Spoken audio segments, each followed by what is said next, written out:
Always remember, the opinion you follow should be your own. Just consider the things stated here to be a second opinion from a complete stranger online. What happens when protesters try to stand up for immigrants and end up protecting drug traffickers instead?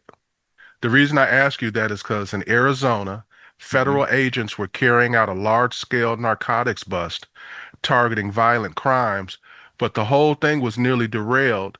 Why? Because protesters mistook it for an immigration raid and they swarmed the scene and blocked ICE vehicles. Yep. It wasn't about deportations. It wasn't about fentanyl or guns. Um, so my question is, are we looking at a new crime tactic possibly?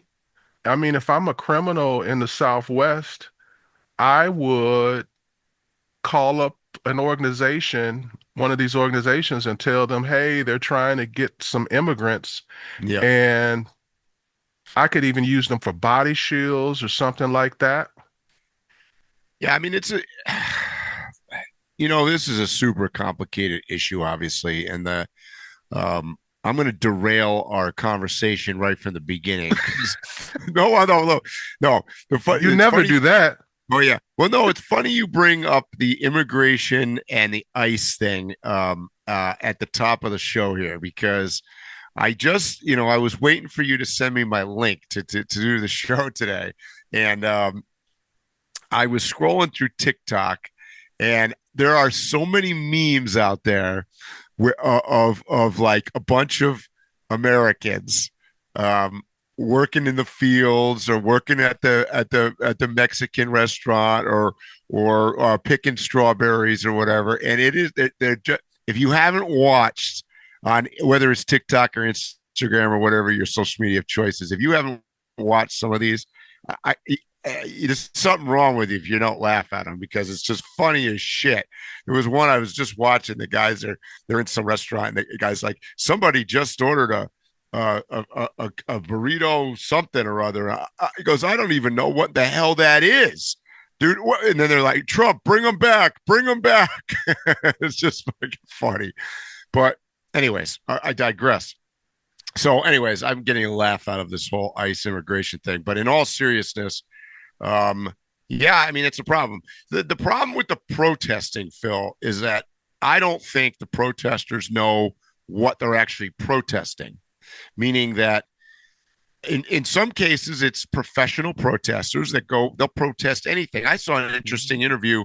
I forget what network it was on. They interviewed some girl that was standing there, and she's like, she couldn't even answer what she was protesting. She's just like, I'm with whatever's going on. I'm on the side of I this. saw that.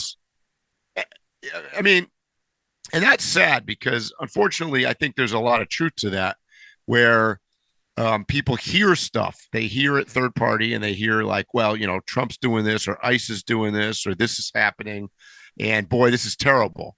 But they don't really know why, and they don't know what they're protesting. And a technique to get a lot of these young people to protest is similar to how they write the titles for bills. Yes. Like let's take pro-life. If you don't, the way it's written, you would think pro-life sounds was good. the opposite of what it is. Right. Exactly. And a lot of the titles for these protests that they put out, you think that if you just look at the title, you would think you're fighting for something totally ethical and moral. Believe me, a lot of those people out there are feeling good about themselves. Yes. Because of ignorance. That's right. So I get protesting the process or protesting, their view. I was talking to a liberal friend of mine the other day, and, he said, well, what we're protesting is Trump, and what we're worried about is him becoming a king and taking this over, and he's circumventing the laws and all this other stuff. Well, I mean, the irony of the whole thing is that the ICE is doing the exact opposite of circumventing the law. They're actually enforcing the laws that are already on the books and trying to take illegal people off the street. So, we talked about this a little bit was it last week or the week before? Phil, we've had guests on for so many weeks now. I feel like part of me hasn't been able to say everything that I think. So what I would say about this whole thing is, look, on one side, I feel bad for some of the people caught innocent. I'll call them, quote, innocent bystanders, where they're hardworking immigrants in many ways. On one side, I feel sorry for some of those people that are just, they're not doing anything illegal per se. But at the same time, many of them have been in the States for so many years, and they haven't been able to solve their fact that they broke the law. They came in, quote, illegally. So, I mean, it's a tough thing. Do I think America could live without all of these, quote, people? Probably not. They do. I think you and I talked about this a little bit. They do a lot of roles, not just low end labor. And I'm not talking about just working in the fields. A lot of these people have skill sets and have of talent, and in some cases, skill sets that many of the Americans, quite frankly, just don't have. Like what? I mean, they're in all sorts of industries. I mean, you've got people that are doing, programming, computer programming, and various AI stuff, and things that these people are in the United States because, look, at the end of the day, people want to be in America because it's a great place to be. So I get why, if I'm from Croatia or I'm from Venezuela or I'm from wherever, that I have a desire to be in the United States. I get that. But Mike, you kind of conflating two things together. There's absolutely some extremely talented people that are singular. Their talent is singular. You can't find it somewhere else. It's not homegrown. And we have forever sought out those people and treated them like kings. Yep. But those people don't add up to thousands, let alone millions. Agreed. Now, if we're just talking about the handful of people who are scientists, biologists, AI people like what you're talking about, I feel like they should have a program set up where they can just enter with the stroke of a pen. So wait, let me ask you this though, Phil. Okay, this is good. So do you think they should be able to enter with a stroke of a pen? Do you think the guy that's picking your oranges should too? No, that's what I'm getting to. No, only the people you have to be giving something exceptional, singular, and something that we don't have here in America for that to be the thing. That you basically bought your ticket. Okay, but I could argue, going off watching my TikTok reel here, and I know it's comedy, but who are you going to get to pick the oranges? Bruh, okay. So my family is from the South, okay? And up until immigration became a thing, people did those jobs. Of course. And I remember going down to Mississippi in the summers, and they would literally have trucks show up in the morning. You just hop on the back of the truck and they'd take you to these farms, and you'd get paid like $10 an hour. That's 50 years ago. Mm-hmm. So if you kept it used to be a high paying job. There were literally people who wouldn't do other jobs because it was like, I can work the summer, make enough money, and I don't have to work anymore. But we have just adjusted our economy. That's what I'm saying. We have adjusted our economy to having cheaper work. I don't care. That shouldn't even be. I don't care. You're going to have to readjust back. Well, there's okay. I'm not arguing with you. I agree with that. And we've talked about this. The U.S. is so just one last thing. So if we paid what was a fair wage for that job, they would have too many people lining up for those jobs. We're making it like it's a job that no matter what, Americans don't want to do it. They don't want to do it for the amount of money that they're paying. And it's a shame that we bring these people in and pay them less. I feel like whatever's the wage for it should be the wage for it. And if they come in, they should get that wage too. But I got something to say about that too. Okay, but there's also yes, I'm agreeing with some of what you're saying. However, I do think there's been a cultural shift, which was part of what's occurred because we've It's been a political shift. Yes, because we switched our economy to a service-oriented economy. Now the problem is, but we didn't. They did. The little people didn't do nothing. Well, but we went on. Well, we've all gone along with it. What could you do? What could you do as a menial hourly worker? How could you affect change? You can't. You're not hiring nobody. You're not sending money to the government and trying to sway people. You're not lobbying. You can't fight it. Well, but my point is that you've got a class of. I'm going to attack an age group here for a minute. I'm going to call it the younger generation has become. They're out of touch with what you're saying. So, Phil, you're talking about you're out of touch with the kids, Mike. You have lived just reality. You've lived a privileged life. You have not been around the majority of people, and the majority of people are not what you're describing. You're describing a kid that grew up in a nice neighborhood, that goes to college, and no, he wouldn't do that. And if he decides not to go to college, he has an entrepreneurial spirit to whatever. So that's a very small portion of people. Those jobs would get soaked up. There was a meatpacking company that was complaining about workers, saying all of the same stuff as you. Now they're offering some of the best pay for meat market, and they had like this crazy amount of people apply for the job. It's just not true. I saw that. However, what are these people doing today then, Phil? What people? So if you, let's say we had, I'm just rounding numbers. I got the answer for you. Hold on. So there's let's just say there's a million people, let's say a million illegal aliens doing jobs. Okay. Yep. Remove them all. Mm-hmm. Where are the a million people that are taking those jobs that you're talking about? Okay. Say we pay them fairly. Where are they coming from? I'm going to tell you. Okay.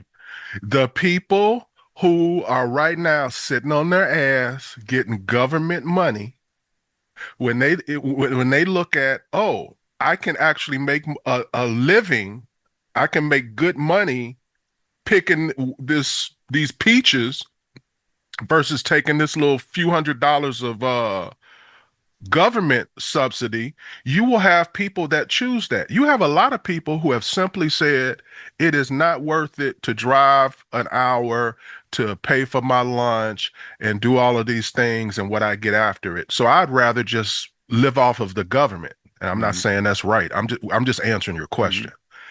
So a lot of those people would get off their butts and go to work. Well, now you finally said something I agree with here, because I do think that there are enormous amounts of people that are on the quote on the take. A lot of them are overlanders. I'm for real. Dude, I'm not arguing with you. So I know we're going to talk about this, but like one of the things on the we got another thing on the agenda here, the one big beautiful bill. But I noticed in that bill, that a couple of the requirements, one of the things that they're motivating or trying to do is tie government, quote, programs, in other words, handouts, like what you're talking about, with work. Mm-hmm. Oh, well, that's about fucking time. Like, I don't understand it. They've been saying that forever. To figure out why people that aren't collecting on a bunch of money aren't painting a bridge or something. Right. I mean, why not? Right. Well, bro, it's just It's literally people have been like, I know people who were like hardworking people. They got a taste of government subsidy and they never went back to work. It was just like, why am I going back? You are not paying me enough to work. Yeah. There's no motivation. There's very little and that, by the way, came out of I was one of those people from a standpoint of it just the timing of it. I'll tell you a quick story. The timing of the whole I was under a contract when I sold my business, and I was working for the company that that bought. In any case, I ended up getting laid off, and that happened about the same time as COVID, as the pandemic happened. And by the way, this was in Massachusetts, and Massachusetts. We haven't really ranked on anybody lately, but I got to tell you, Massachusetts is probably the worst state in America for abuse, for programs, Massachusetts actually makes California seem good. But in any case, and by the way, they're getting sued for it now. But Massachusetts had started giving us unemployment, right? So we got unemployment, and then they put on top of that, they put the pandemic unemployment. Dude, we were making. I say we. I was getting so much money, and this is not based on. The problem is that all of our government programs are based on just a load of bullshit, right? You could have $1 billion in the bank. You could be Elon Musk and qualify for the government program. In that case, if he suddenly was on an unemployment line, you'd qualify, right? Well, Mike, me and you need to talk, because every time something comes up, everybody's telling me about all this money they got from the government. I have not in my entire life. I ain't even got free lunch in high school. I never qualify for nothing unless you talk about the few little thousand they give you on your taxes when you got a kid. I'm with you, but that was the one time that it just so happened that all of those things happened at the same time. Now, I'd be an asshole to stand there and be like, oh, well, I don't need the money, so I'm not going to collect. Well, the fuck? I mean, you're out of your mind, right? They're offering, and then so I was making, and I mean, it's not tons of money, but they were paying me. Don't give no numbers, Mike. What's that? Don't give no numbers. Why? Oh, you do what you want. This is just unemployment. This is just unemployment, Phil. Okay. Where's the max? I was getting $1,300. Was it $1,300? Now I'm spacing it here. That wasn't a week, I hope. Maybe it was. No. See, that makes me mad. It was Phil. Just say it was crazy amounts of money. Double, half of it was. So here's the thing that Massachusetts is getting sued for. Half of it was coming from the federal government, was giving it to the states for this quote. This was all part of the pandemic. What did they call it at the time? Like, the stimulus or whatever the shit they were calling it. So if you qualified for unemployment because you got laid off. Now, so I was legit. I lost my job. So it was legit from a standpoint of I was entitled to collect unemployment. But then I was, in addition to that, got this pandemic unemployment. And then in addition to that, they waived all the time frames on this thing, right? So like you could just collect and collect and collect and collect. So my point to the whole thing is, if you're standing there and they're going to give you money, you're going to take it, right? Number one. Number two, here's the problem. I've lost jobs and I have never ever had unemployment. So everybody don't do it. I don't know. I don't even know how to apply for it. Well, neither did I. And neither did I understand. I'm just saying that you kind of rolling over the idea of, it's almost like you saying, well, dude, they were running commercials about people get killed all the time, so it doesn't matter if I kill somebody. Let's make sure. Go ahead, bro. Yeah, but listen, they were running commercials in Massachusetts on what to do on TV. Like it was to such a point that they were literally pushing this kind of program on people. And I will tell you, I know people that are still learned, quote, the system. Yes. They're still doing it to this day. Okay. Yes. Once you get a taste of this, you learn the system, and next thing you know, you're on to the next program, right? So the reality is that, and this is a problem. So this is my beef with the government and their programs, and in particular blue states, because they lead the way, right? Like right now, the federal government was going after Massachusetts for doing this, quote, in their opinion, illegally. They were what they were doing. They were supposed to be reserving the money. They weren't. It's a long story, and you have to look into the whole lawsuit of the thing. But the bottom line is, this wasn't Montana. This wasn't Idaho. This, you know what I mean? The states that are heavily blue states, that are heavily program based. Look, there's a reason like Massachusetts is one of the most expensive states in the country. It's because of all the programs. Like you need to have a big tax base in order to pay for this shit. And the reality is, at the end of the day, the people that are in those states oftentimes, and I'm generalizing here, but oftentimes are on the liberal side. And those are the very same people that bitch, moan, and complain about, prices going up, and they don't understand, and the poor people are getting priced out of stuff. Well, I mean, it's the very programs that are pricing you out of the stuff, because the reality is that there's an expense to this, and somebody's got to pay for it at the end of the day, right? So somebody pays for this stuff. It's not free money. There's no such thing as free. I agree with you exactly the way you stated it, but there's still something missing from what you're saying. Like I definitely agree that blue states, they love them some programs. They love giving away some money. But when you try to break it down, red state, blue state, when you really look at it, there's no difference other than most red states have lower populations than blue states. So when you look at the numbers, they're huge. But then and in fairness, they get more percentage than the blue states do, meaning that the blue states in effect are taking care of the red states. I don't know that.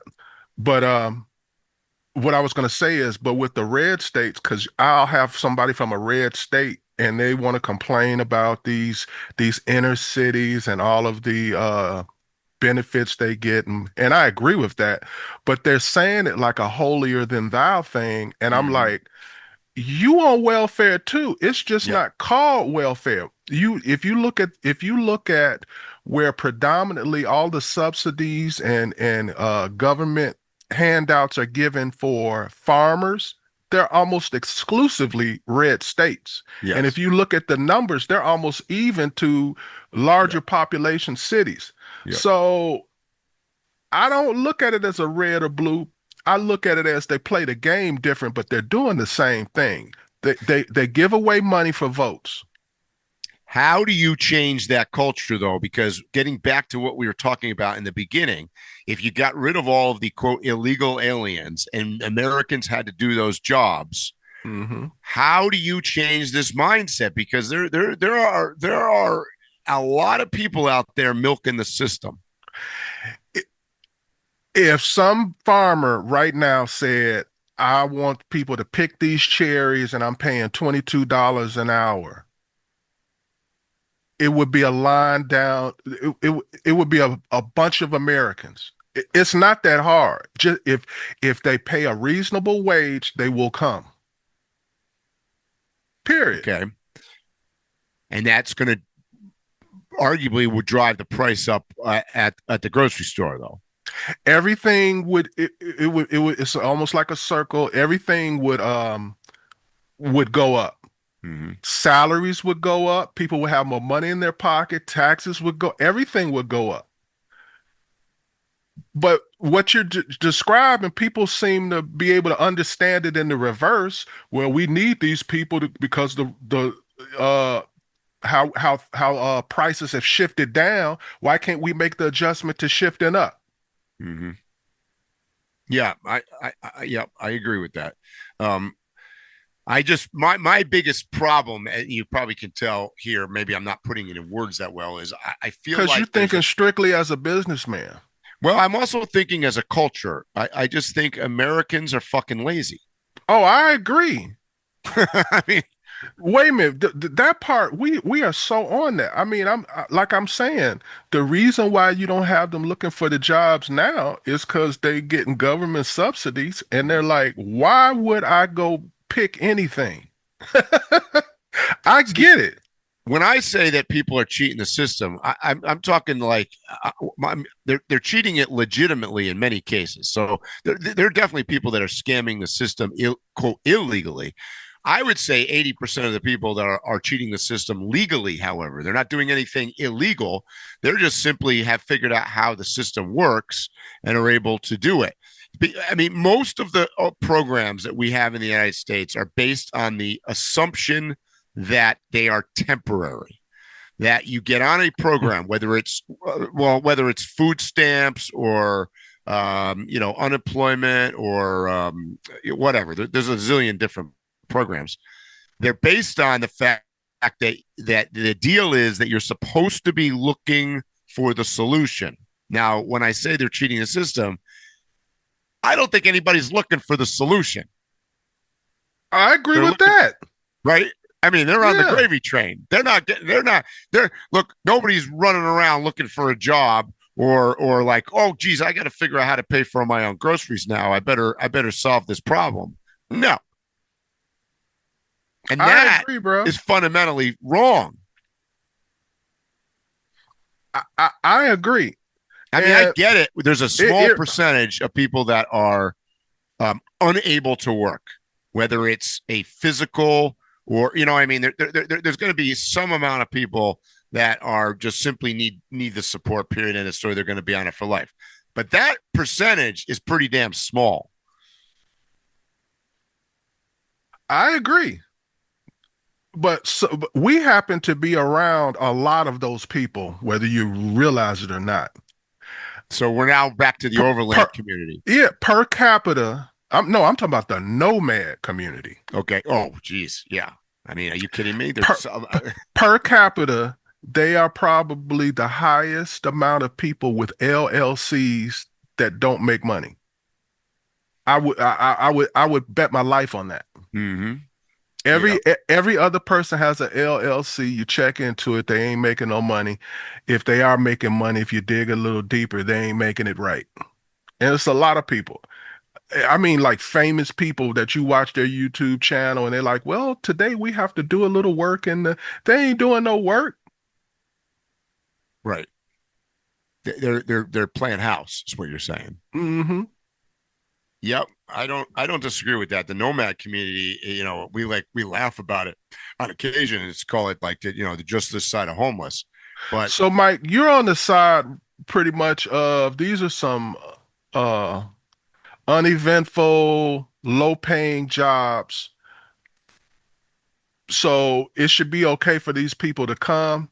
And I have like a totally different opinion that I think solves everything. You're talking about immigrants? Yeah. Oh, I don't think they should just be able to come. No, I don't agree with that at all.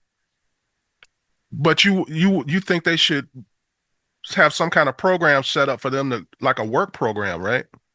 I think that you got to, in order to solve this problem, you have to do one of two things. You got to do what ICE is doing currently and throw them the hell out and set the example that you cannot come across our border illegally. That is by definition is not maintaining so what if they come integrity. What if they come legally?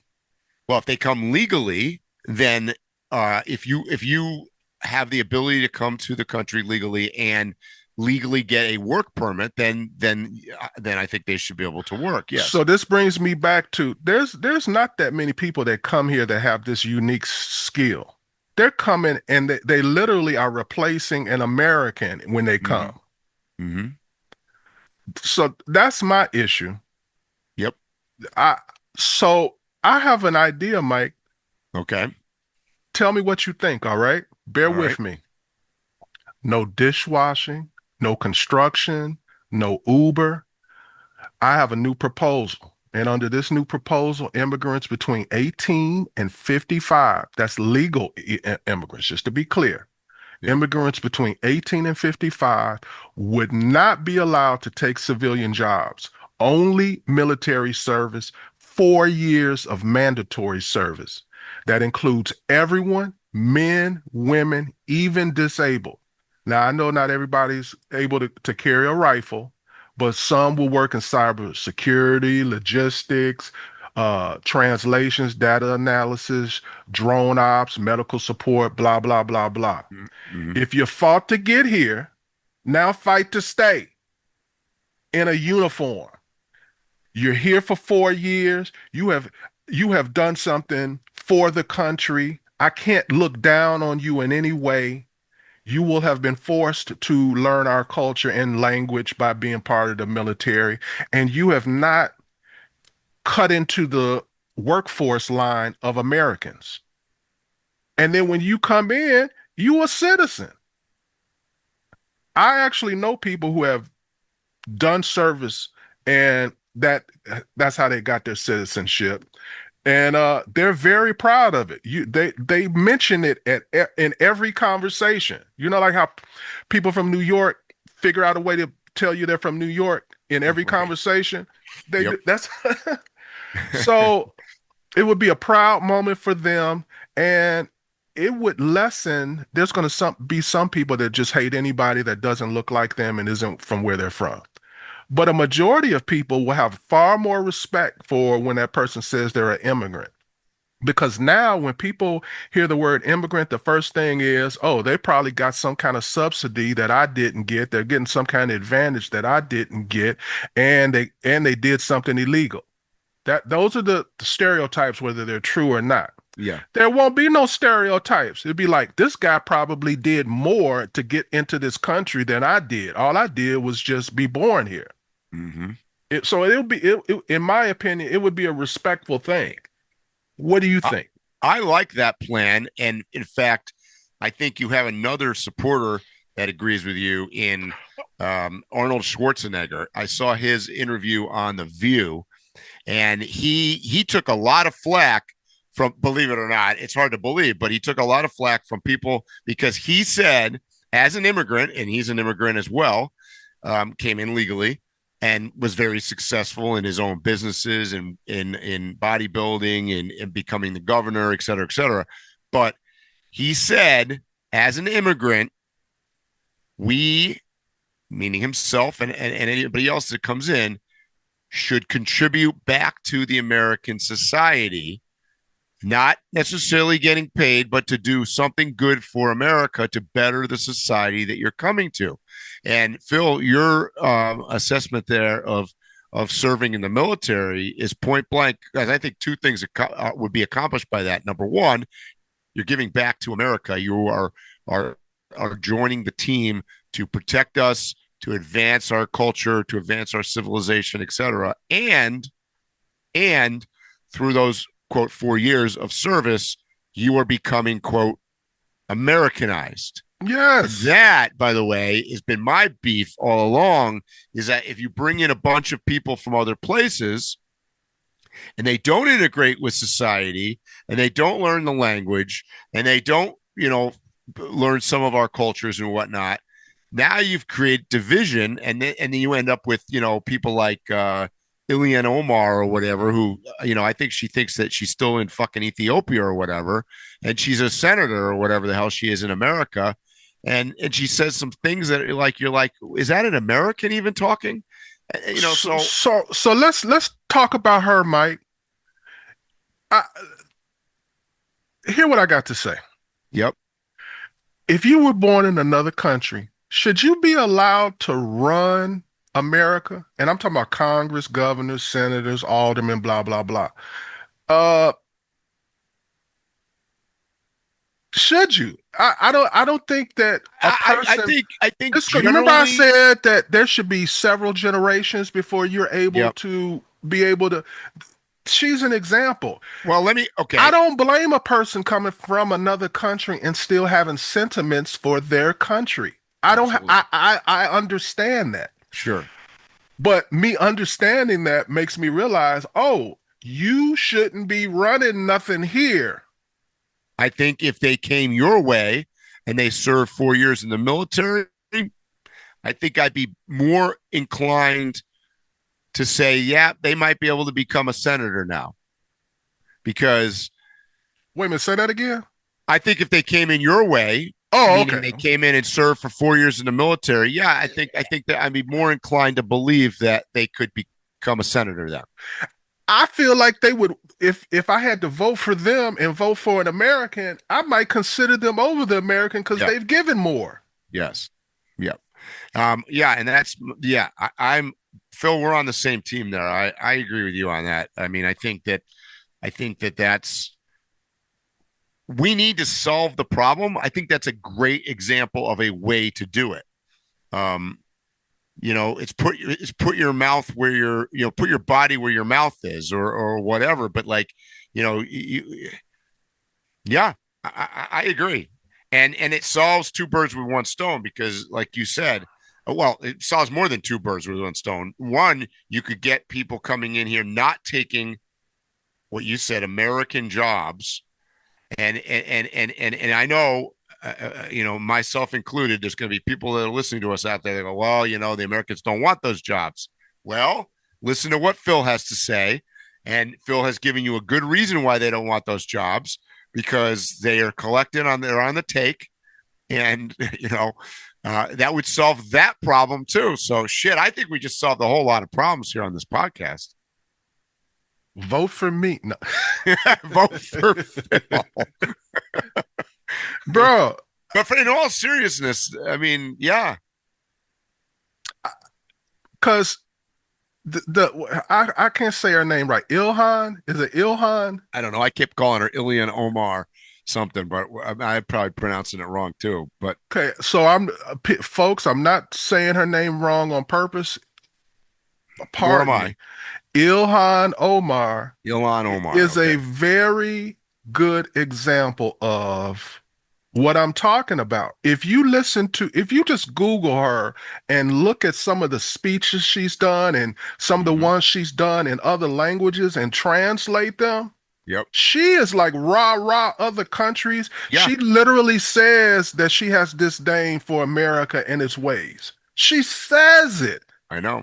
And we're allowing now. Do you think that Phil, or I could go over to Iran and run for being a senator in Iran right now and succeed and have them let us do that? No fucking way. Wow, I dropped the F-bomb on this podcast more times than I have in all the other podcasts combined. I must be fired up today. Because we're releasing the beast. We haven't talked about these things in so long. That's why I got all these plans. I like it. But I'm really sincere about this because you must serve to be part of any other country. And then they still always are going to like hyphenate that you're not originally from here. You know what I mean? You never get the full. When you become a citizen here, it's like you get everything. And if you're an immigrant citizen, you get everything plus a little extra. Right. It's nowhere like that anywhere else. No. And in our culture, they literally talk to you like you stupid about these things. And it's like, we're the only people trying to do this, right? And people actually, if you happen to know people from other cultures and that you're on the level where you can have a real conversation, they'll tell you, be like, yeah, I love it here. I want to be here, but I think that's stupid. Especially legal immigrants. Yeah. They are more adamant about it than Americans. I was about to say, I mean, unfortunately, that's what I think we talked about that briefly on one of the prior podcasts, but, in talking to some people down here in Mexico, that's the fear, is that it sets a bad precedent. It makes the legal ones in particular look bad. All this protesting and all this ambiguity as to whether or not what we should do and should we, just everything that's going on with this entire program right now is that it's it's not affecting them positively. Let's just say that. So, I mean, and that's a shame because they did do the work and they've done it. They went through this process legally. Maybe not your process. Maybe they didn't serve their 4 years yet, but you know what I'm saying? Like, so If we tightened up and did some of the things that we've been suggesting today, it would help in another way too. You can't overlook the idea of people judge by the color of your skin here. It's just a fact. Yeah. Mm-hmm. There would be, I'm not saying it would eradicate it, but it would lessen the judgment of when you see a brown person. Yeah. Because there's this immediate assumption about either how you got here and what benefits I paid for to help you get here. It would take those things away. So a person would just have to be a straight up racist bigot at that point. Yeah. And there's going to be some of those anyways, but absolutely nothing we can do about that. Absolutely. Mike, you wanted to talk about the big, beautiful bill. So run that down, because I don't have much to say at this point about it. The reason that I wanted to bring it up is because it's kind of stewing in the background, like right now. They're trying to get a. So I'm going to just say this at the top of the discussion. As soon as you say to me, one big beautiful bill, and that's what they're calling it, I already don't like it. And the reason I don't like it is because that's my complaint about Congress in general, is that they're always trying to shove a bunch of shit into one thing to conceal a bunch of stuff and make it broad ranging. Now, so can we start from that, Mike? Yeah. Just what does the beautiful bill, big beautiful bill represent? Like, well, it's largely a budget bill, and it largely has to do with trying to. I'm going to give you the talking points. This is, by the way, according to the people that are sponsoring the bill. It's supposed to lower taxes. Mm-hmm. It's supposed to do part of what you and I have been just talking about, which is tying programs to actual work. In other words, trying to put some kind of restrictions and rules in on some of that stuff. It has to do with the giving more money to immigration and border control. It has to do with giving more money to, in my understanding, anyways, to this quote. I don't know what they're calling it, a golden dome or whatever the hell it is, military funding. It's not unusual. It's the usual talking points and the usual things that you're going to see in a bunch of different bills thrown into one. The reason I'm bringing it up is that one of the biggest things that I've seen, and largely this is because of the friends and the people that I associate with, all of a sudden, and this one big beautiful bill has all of a sudden drawn in a bunch of people in the overlanding and nomad communities. Mm-hmm. And talking about it, which is interesting because, but here's my problem is, it makes me want to defriend even more people that I know on social media, because all of a sudden now, and this is my problem. This is why I'm sitting here in Mexico, is that when I've said this before, and I'm going to say it again, you cross the border into America right now, there's so much noise. And even communities that I thought were safe, like nomad or overlanding or camping, let's just call it camping buddies, have now decided that they're going to get into politics and start talking about what's part of this bill. And part of this bill is, and largely what I'm seeing posted is that they've proposed in the bill the ability for the U.S. government to sell federal land. And the way that it's worded today is that I think they have to, or it's suggested, or they're supposed to try to sell 2 million acres of land over the next 5 years. And then there's an additional up to, don't quote me on this, I want to say up to 200 million acres that are, quote,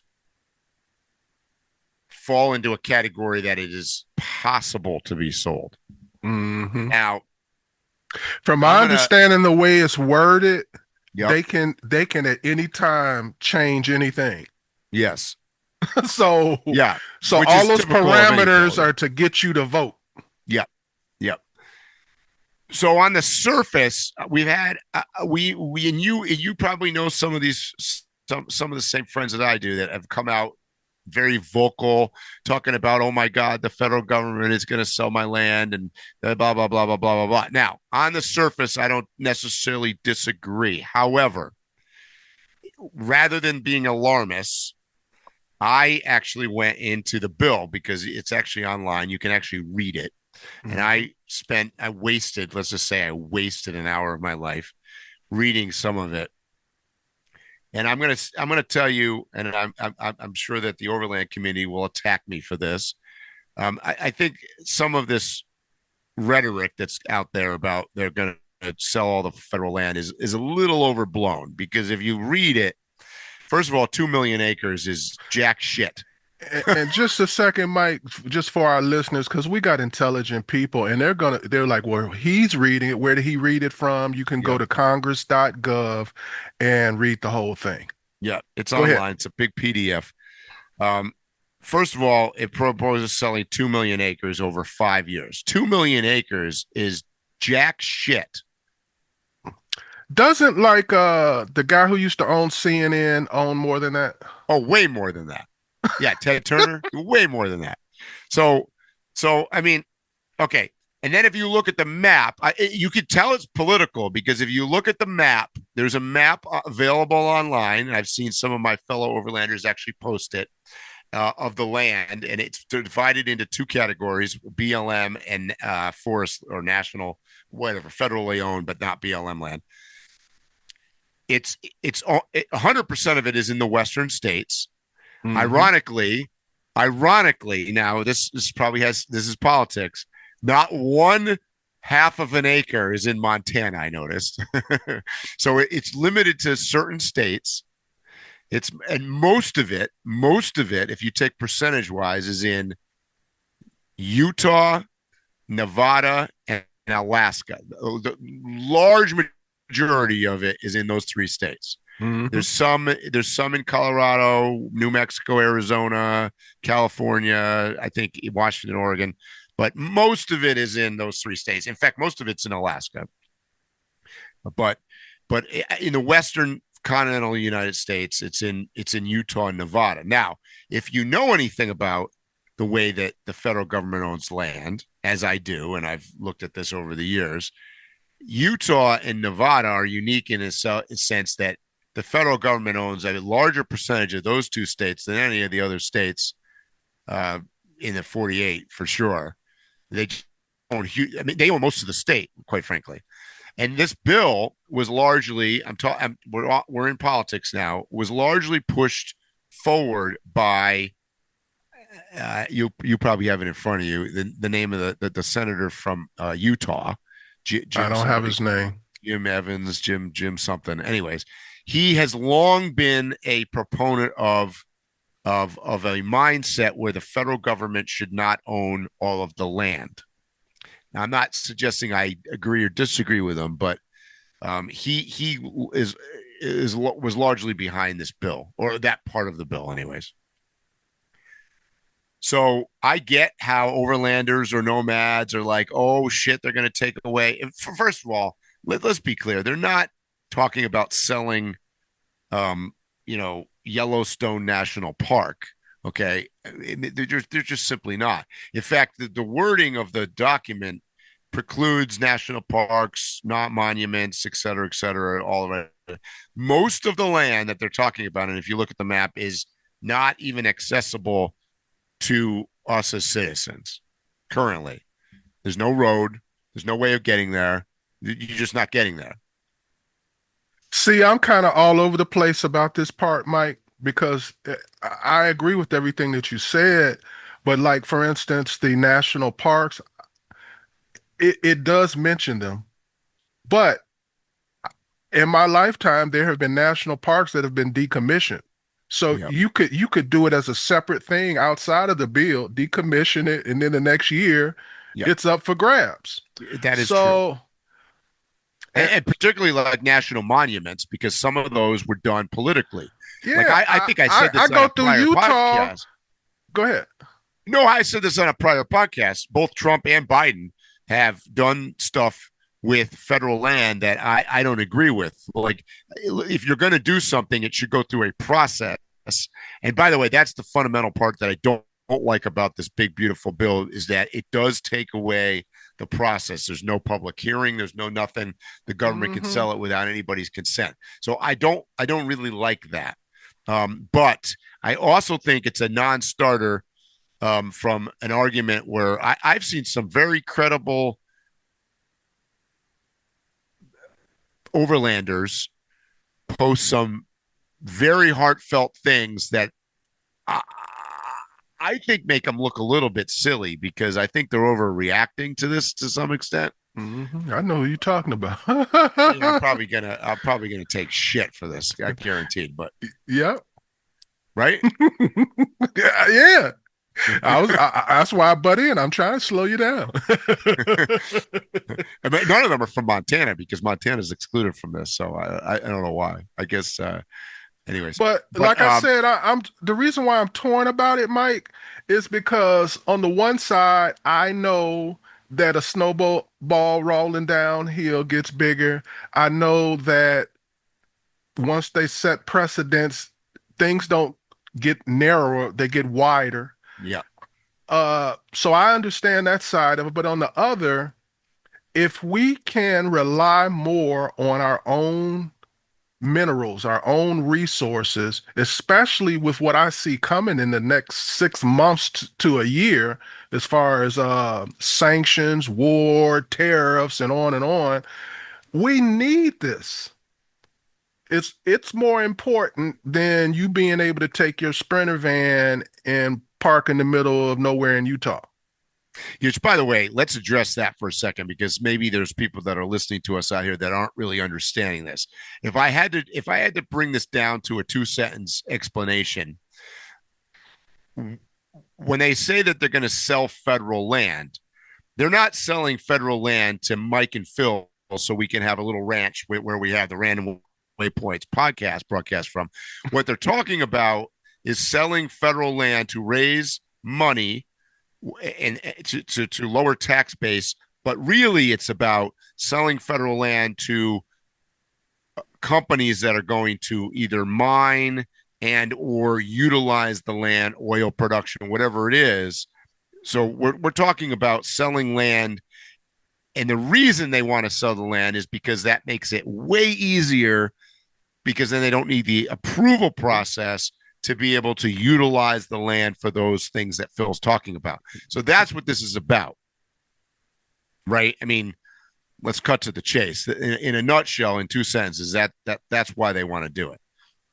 My biggest issue, that's even bigger than the big beautiful bill, is just the government in general. Because let's say this big beautiful bill is everything America needs. We have to then hope and pray that the next 4 years, the next president, whoever he is, continues on with the same thing, because they'll just switch and go the opposite direction on all of this with the next presidency. Right. Going through Utah several times, almost every year, one of the amusing things is like you go through the Bear Claw area, you go through certain other areas of Utah. You at the beginning of the year, it's a monument. You come back, it's a national park. You come back, it's BLM. Right. Yep. So I just want them to stick to something. Yeah. Because the great thing about America, I have to say, is we're very adaptive to some of the worst things. Pick and stick, and we'll figure it out. Yeah. Yeah, I agree. I mean, that's what when I say that it's become too political. The land part has become too political, and I agree with you. There's places I've driven through too that have changed. Like you got a scorecard to figure out what kind of land it is, because it just keeps changing, because it depends on who's in power. So one of the things that they need to figure out with just in general is how to affect change and make it permanent change, and not. And this is why I don't like executive orders. I mean, I'm all over the place here, but this is why I can't stand the executive order thing, because unfortunately, An executive order can be executive order the opposite way by the previous or prior or future administration. So that's the issue. Anyways, The biggest adjustments on those type things are for the lowest people on the totem pole. yep, that's right. And So and yep. is just the land portion the part that disturbs you about the big beautiful bill? Is it something else, or is that's the main stickler for you? So for somebody that likes to be in the middle and is like a libertarian, I like some of the things that are in it because it reduces overhead. And then I dislike other things that are in it because I feel like it increases overhead. I would have liked to see a bill that was a little bit more cost cutting, and there seems to be a lot of expenditures in there. Mhm.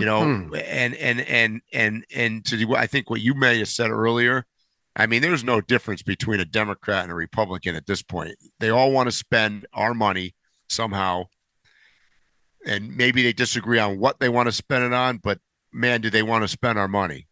Yeah, I want them to quit focusing on cutting out things as far when it comes to taxes.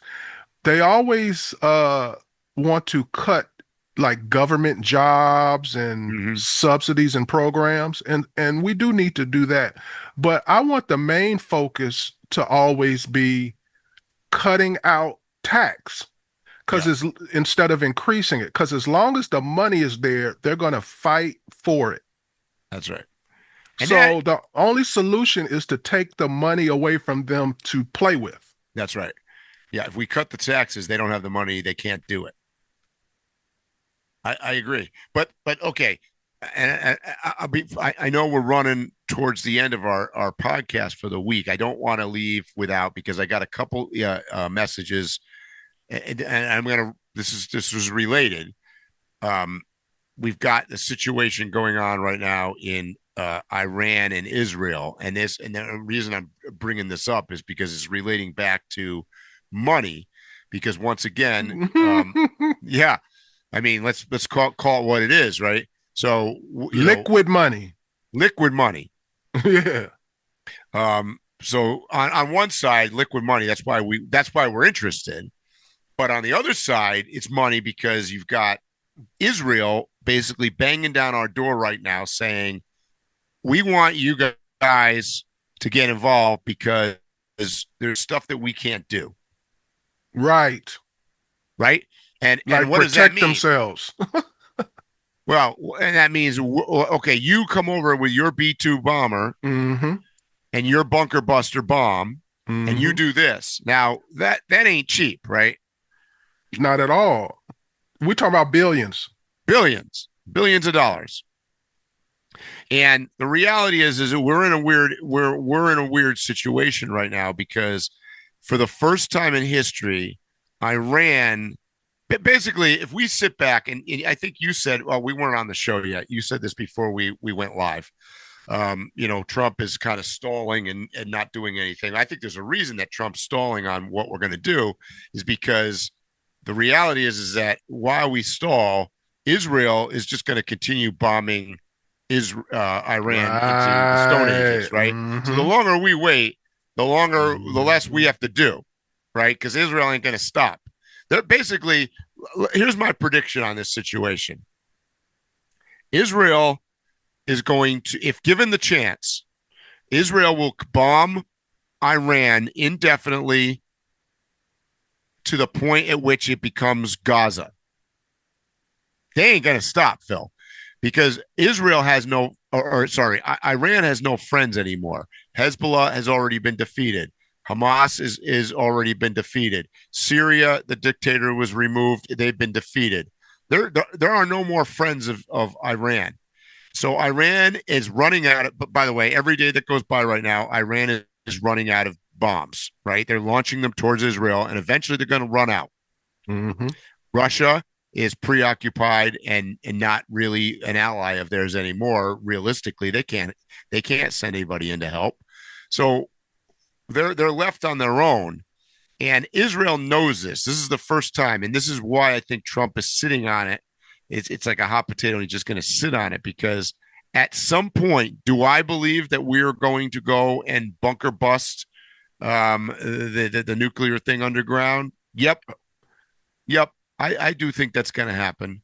I predict in the next 14 days that America sends a B-2 over there and we bomb the shit out of that underground bunker. It's going to happen. I agree. It's basic strategy of any kind of fight, Mike. If me and you were fighting and you have a knife, no matter whether or not you use the knife, whether or not you I should get rid of your knife. I shouldn't let you have a knife. That's You right. get what I'm saying? It's the same thing. We got to get rid of their nuclear, whether they were going to actually do anything with it or not. We don't need to find out. Nope.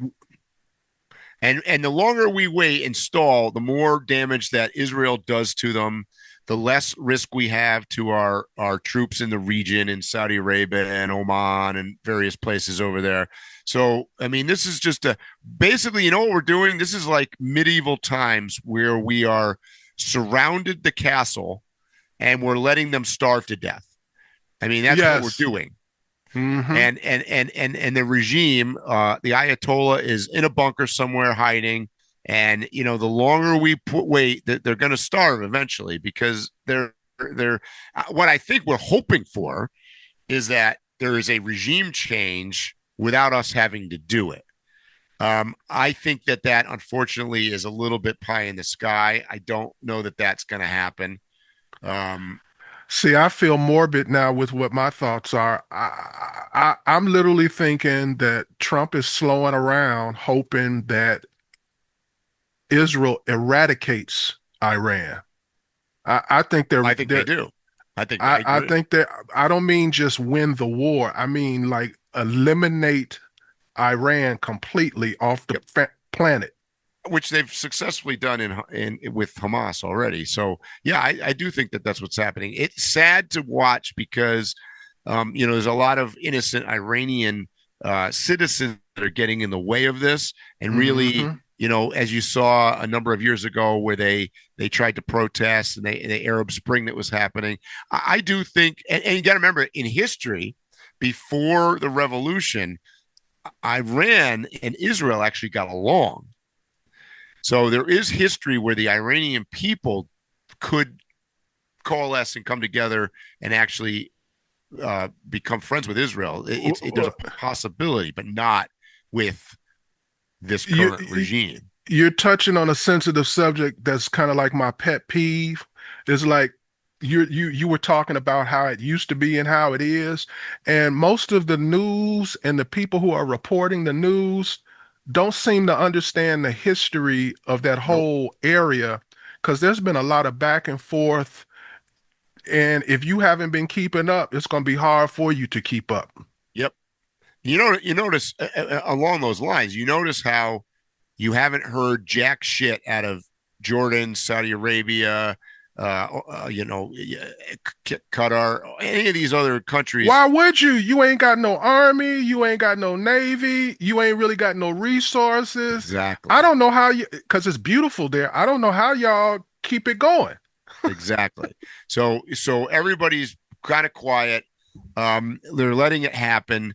And you know, my prediction is, and by the way, this is the perfect time to get rid of, basically, since they've taken everybody else out. And by the way, the whole reason for this is because of the Ukraine-Russian war. Russia was a prime sponsor of Syria, and Syria was contributing to a lot of this. And because of Russia having to pull out and Syria collapsing, it's taken out all the rest of this stuff. So all of that you just described, that has to do with oil too. All of it has to do with oil.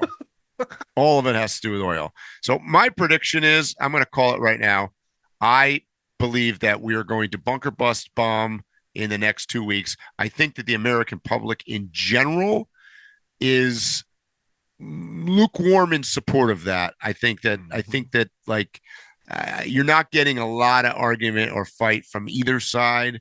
I think people would rather see this go away, by talking. But I think the reality is that Iran, over the course of history, they've never come through on anything they said. So they're not really believable.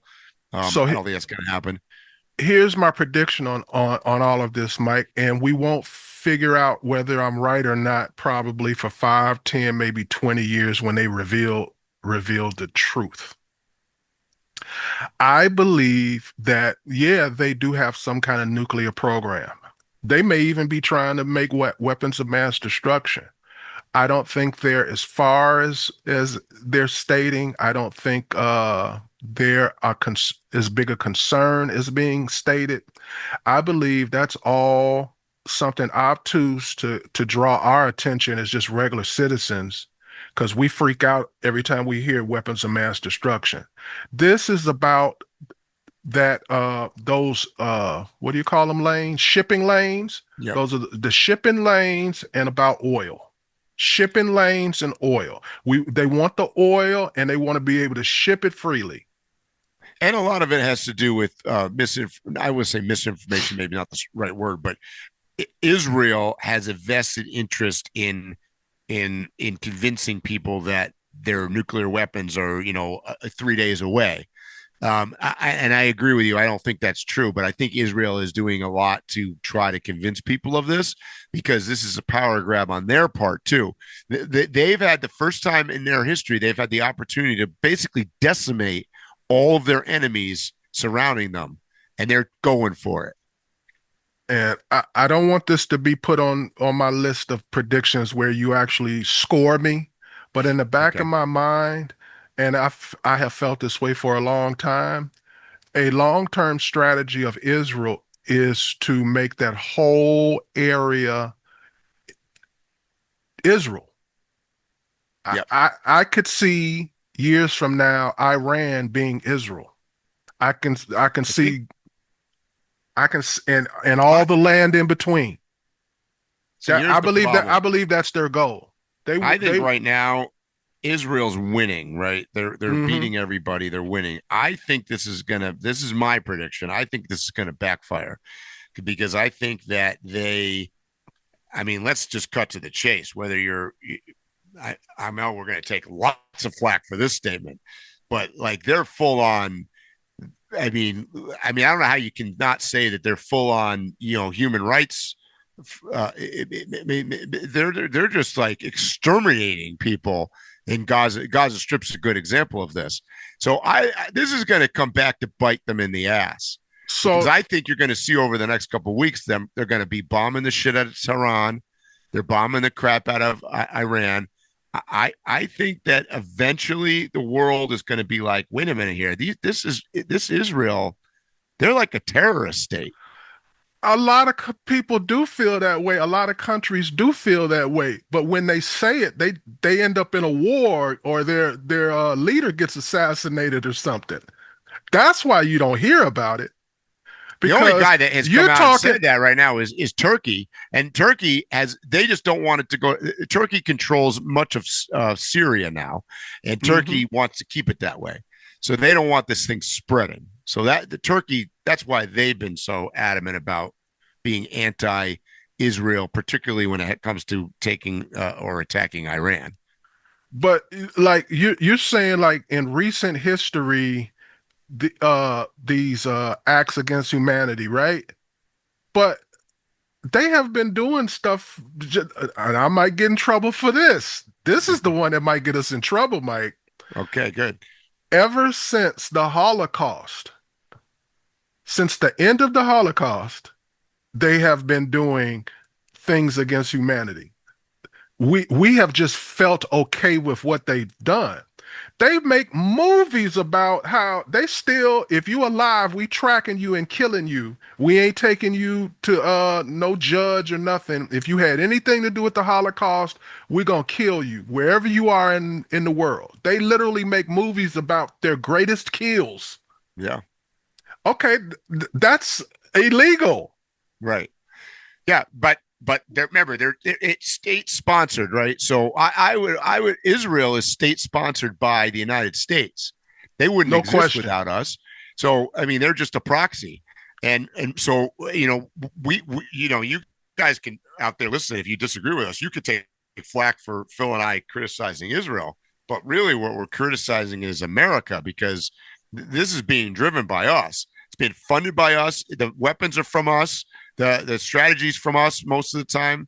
And I'm talking for years now. This has been shit. We divided the land up in the Middle East by all those lines drawn on a map are all made by us anyways. So you can see it's not hard to extrapolate why there's such a problem.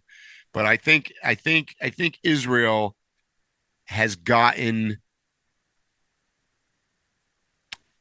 I think they've gotten a little bit cocky, and I think that no question. Right, so I'll give you an example of this. The media reported in the last couple of days that Trump vetoed, and whether this is true or not, who the hell knows? But Trump vetoed.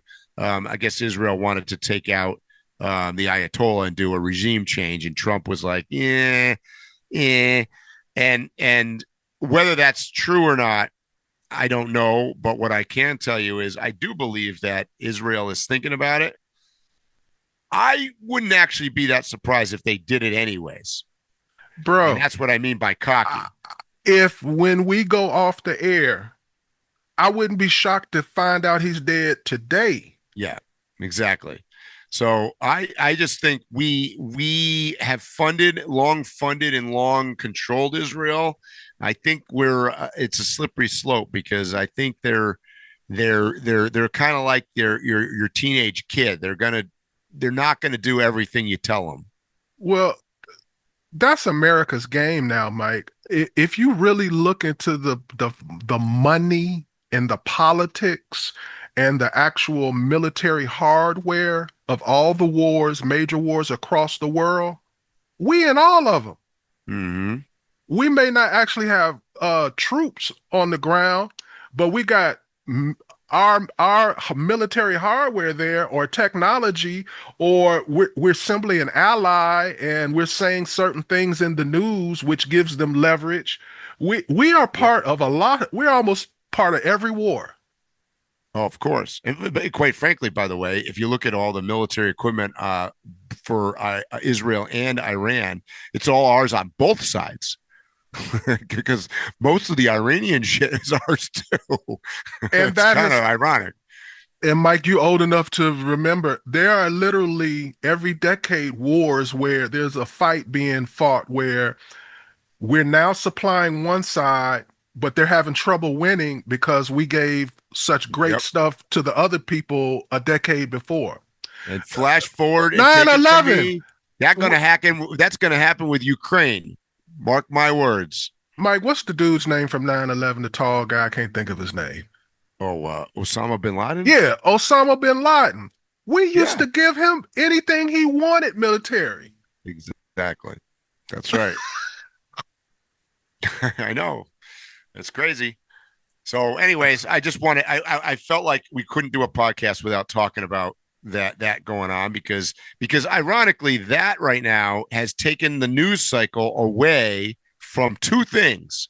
It's taken it largely away from this immigration thing and the ICE thing. And I don't know about any of you guys out there listening, but I mean, you wouldn't know that there was a war going on in Ukraine or Russia right now. Nobody that just like not even important anymore. I also think, Mike, that you were mentioning how the news cycle has shifted over. We actually needed this new news cycle to help with the LA and ICE, in my opinion. Yeah, you're right. Because it frames the mindset of the American citizens different to see atrocities and war going on in other places that we're involved in, and then you're seeing military and similar visuals here in America. So it helps to sculpt what people think about what's going on here, in my opinion. I agree. And one more thing it has done for all my Democratic friends out there, you've lost again. because this makes Trump seem stronger again. Because the thing that everybody was against, the no kings and the ICE and all that stuff that was largely possibly negative, now you've got a situation where Trump, the news cycle is focused on Iran, and largely everybody agrees. Oh, now Trump is, no matter what he does, he's doing it right. So, I mean, I hate to say it, Democrats, you lost this one too. I don't think they seem to understand their only winning strategy is to say, we've changed, and actually change. Yeah. The Democrats. Yep. Because what is happening on the other side is you may not like what they're doing, but they're doing what they said they were going to do. Yep. And that's why I said a couple podcasts ago, if I had to rate the Republicans or the Trump administration, they're an A+, because that's not an agreement with what they're doing. That's just stating that they're doing exactly what they said they were going to do. Mm-hmm. At a high level, they're succeeding. You know, and you look at you've got, like, you know what? You've got some craziness going on out in the news too. You got Tucker Carlson, who I used to think was like, I don't even understand. I watched a couple of his interviews lately. It sounds like he became a Democrat or something. And then you got Fetterman from Pennsylvania, who I thought was a ding. Now all of a sudden he seems like one of the most rational, congressmen, senators in the country. And I don't know what's going on anymore. They won't allow it, but he is their best chance. Fetterman. He's their best chance, but they're not going to allow it. They're going to do him like they did Bernie Sanders, because if you don't agree he's a with traitor, right, you got to agree with everything on our list. That's right.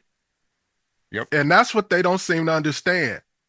The only way y'all going to break through the ceiling and get back to the presidency is you're going to have to reform and change or go back on some of the things you've said and put out there. That's my opinion. I agree. Because more and more people, what's happening is there are people who have had doubts and feelings and thoughts about things.